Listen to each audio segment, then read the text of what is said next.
أعوذ بالله من الشيطان الرجيم بسم الله الرحمن الرحيم إن الذين آمنوا والذين هادوا والنصارى والصابئين من آمن بالله واليوم الآخر وعمل صالحا فلهم أجرهم عند ربهم۔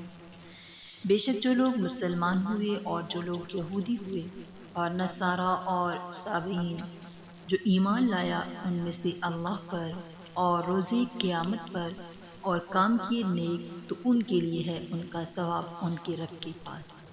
ولا خوف علیہم ولا هم یحزنون، اور نہیں ان پر کچھ خوف اور نہ وہ غمگین ہوں گے۔ قانون کا حاصل ظاہر ہے کہ ہمارے دربار میں کسی کی تخصیص نہیں۔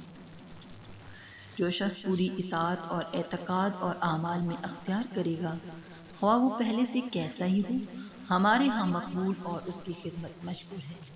اور ظاہر ہے کہ نزول قرآن کے بعد پوری اطاعت محمدی صلی اللہ علیہ وسلم یعنی مسلمان ہونے میں منحصر ہے۔ مطلب یہ ہوا کہ جو مسلمان ہو جائے گا مستحق نجات اخروی ہوگا۔ اس میں اس خیال کا جواب ہو گیا، یعنی ان شرارتوں کے بعد بھی اگر مسلمان ہو جائے تو ہم سب معاف کر دیں۔ اور صابئین ایک فرقہ تھا جس کے معتقدات اور طرز عمل کے بارے میں جو کہ کسی کو پورا پتہ نہ چلا، اس لیے مختلف اقوال ہیں، واللہ اعلم۔ اس قانون میں بظاہر تو مسلمانوں کے ذکر کی ضرورت نہیں تھی کیونکہ وہ تو مسلمان ہیں ہی، لیکن اس سے کلام پاک میں ایک خاص بلاغت اور مضمون میں ایک خاص وقت پیدا ہوگی۔ اس کی ایسی مثال ہے کہ کوئی حاکم یا بادشاہ کسی ایسے ہی موقع پر یوں کہے کہ ہمارا قانون عام ہے، کوئی موافق ہو یا مخالف، جو شخص بھی اطاعت کرے گا مورد عنایت ہوگا۔ اب ظاہر ہے کہ موافق تو اطاعت کر ہی رہا ہے، سنانا تو اصل میں مخالف کو ہے۔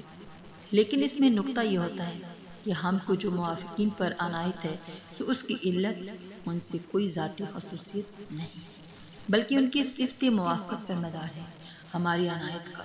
سو اگر مخالف بھی اختیار کر لے تو وہ بھی اس موافق کے برابر ہو جائے گا، اس لیے مخالف کے ساتھ موافق کو بھی ذکر کر دیا گیا۔